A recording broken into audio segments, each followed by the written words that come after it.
This will be the last vid. Okay, this is another example of what is going on. Okay, you have people growing up now, younger than me, who have never even heard of these movies. These are the Mexican horror films.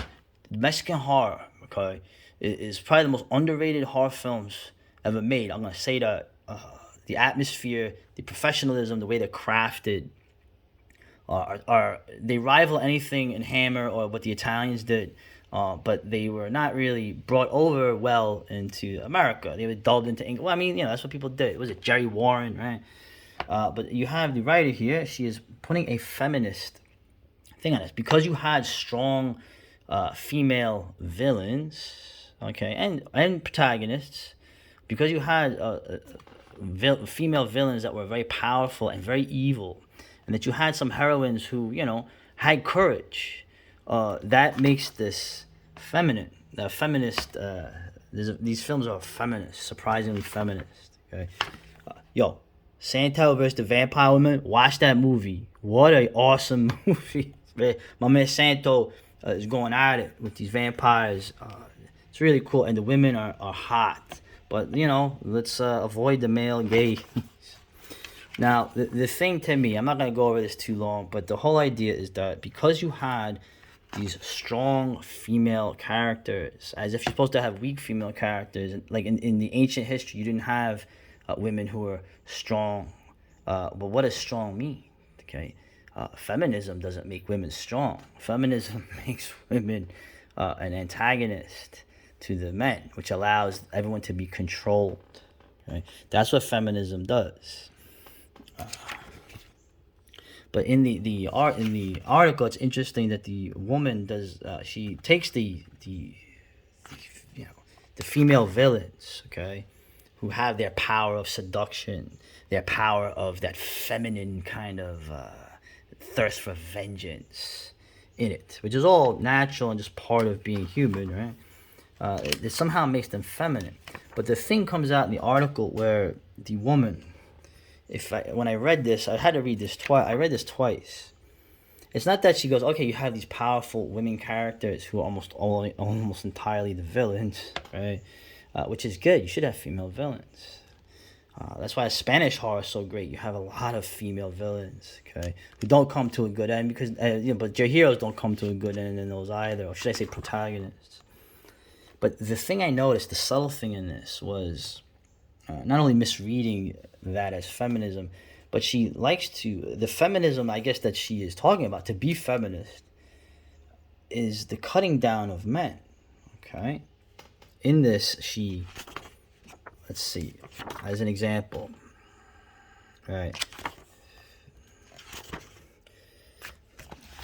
The movie I love, Santo versus the Vampire Women. Okay, it's ancient matriarchal society of powerful female vampires, right?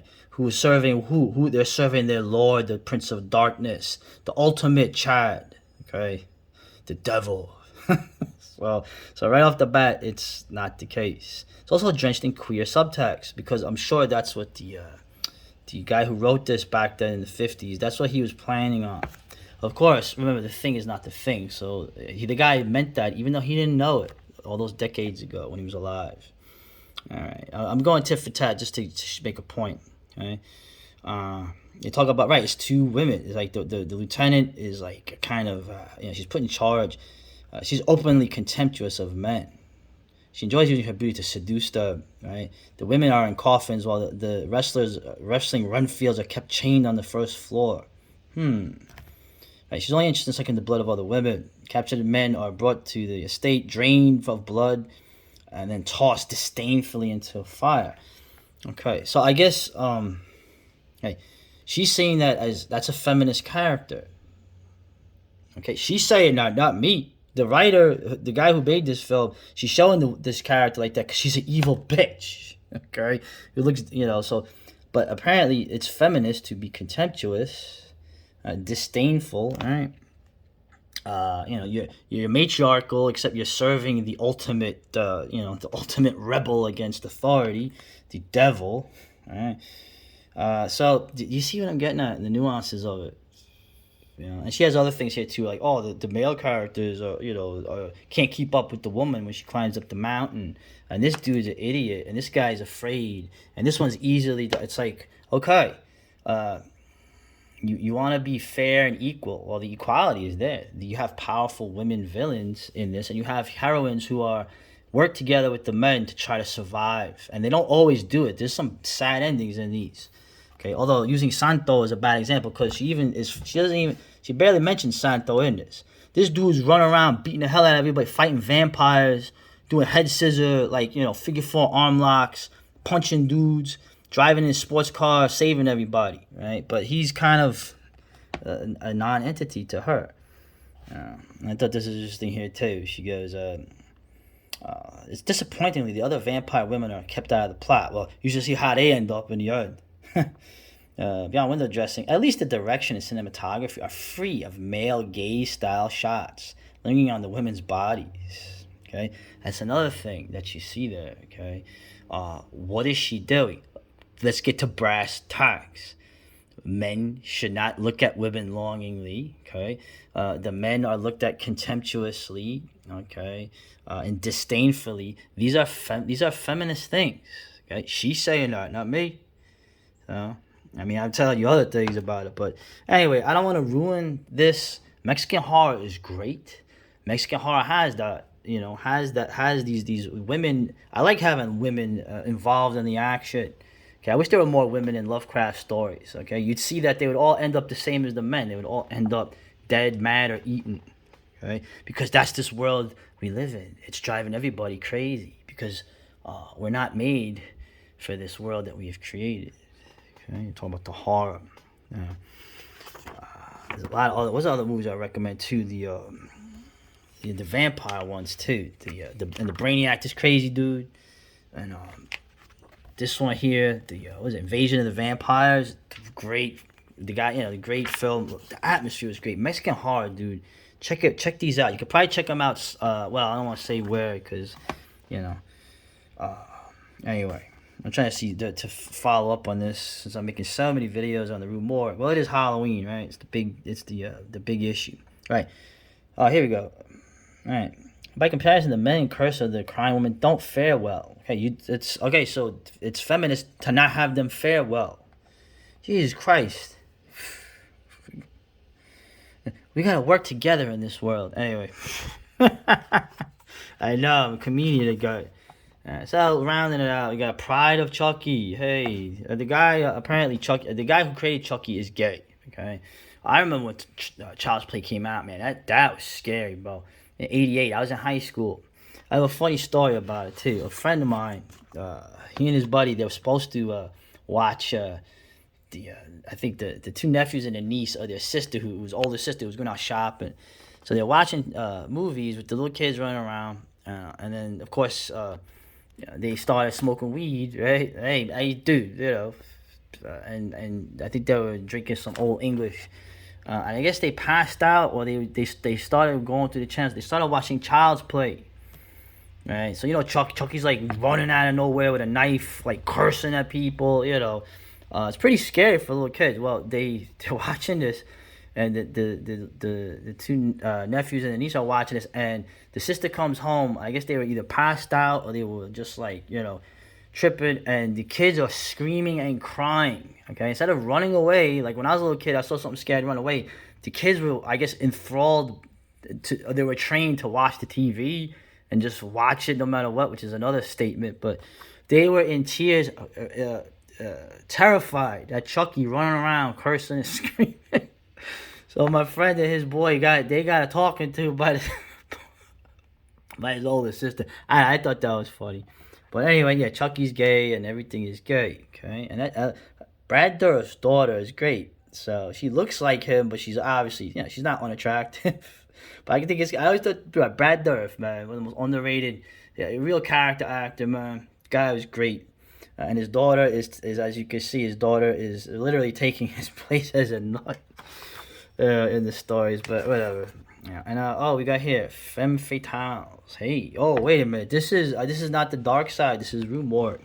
So you got a bunch of girls talking about fashion and goth, and I'm a older goth. And it's like, oh, okay, everything's goth. You're all goth. You're so you're not goth. You're not real goths.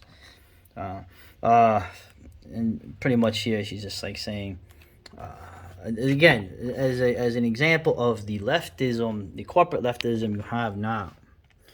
All right, it's like girls have always liked horror. What girl didn't grow up and want to be like Ripley? Okay. Goth, fashion mogul, entrepreneur. They always like monster movies, but they've never been allowed to have a space in that world. What does that mean? My girl loved horror movies, man. She loves scary movies.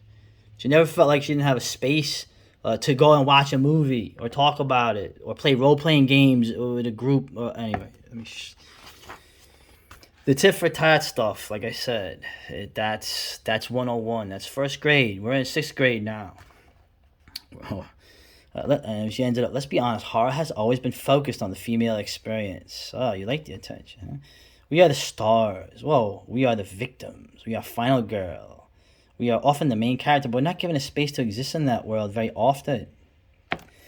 Okay, going back to the primordial Paleolithic roots of horror. Okay, like I had mentioned before, having in terms of you have films where the men are in danger, like Predator, but there's a different context to that. But in horror films, with the slasher, the final girl is because the audience watching, whether they're female or male, they want a woman in danger has a different appeal to the man. Is geared towards trying to protect the woman, and the woman is the woman going, "Oh my God, imagine I was being chased." That's why they care. If it was a final guy, they wouldn't care because nobody cares what happens to a weak man who is killed. Okay, they don't care. And frequently in these films, most of the only people getting killed anymore are the men, and a certain kind of men. Okay, and you're supposed to enjoy that rather than be horrified by it. But oh boy, this looks cool. This Uruguay. I always hear good things about Uruguay. Okay, I would fit in down there apparently. The Last Matinee. This looks interesting, but I got a whole backlog of everything. We got more feminist horror here, right? Once again, what is this? There's something here, right? The Lords of Salem, another film, right? Instead of being punished for their witchy ways, these women found personal autonomy and freedom from societal expectations, right? Why did I not get that from the Lords of Salem either? You get the fact that witchcraft is a there's a danger there in the feminine. Anyway, I'm not justifying what was done in the friggin' the witch things in the Europe. All right, I'm just saying that there's a lot more you can get into. But apparently, is this gonna happen? Really, DFC Sons in Niagara Falls, which to me Niagara Falls is so cheesy. It might as well be America from what I remember. But is this actually gonna happen? Let's hope. We'll see. Lou Ferrigno. My dad, I met Lou Ferrigno. I told you, I lived down the street from his crazy dad's health food store. All right, let's finish this up. Hey, look at that. Wow, that's edgy, man. Habit. Can't wait to see the sequel. Hijab. Come on, get on that, Janelle and Libby. Okay. I know, that's the tit for tat. I'm very tit for tat today, which is useless and reactionary. Let's see. Damn, these videos take a long time. All right. You know what? I'm gonna do one more. Nobody watches these except for like a few people. That's fine. I do it for the love of horror in this horror this Halloween in September later.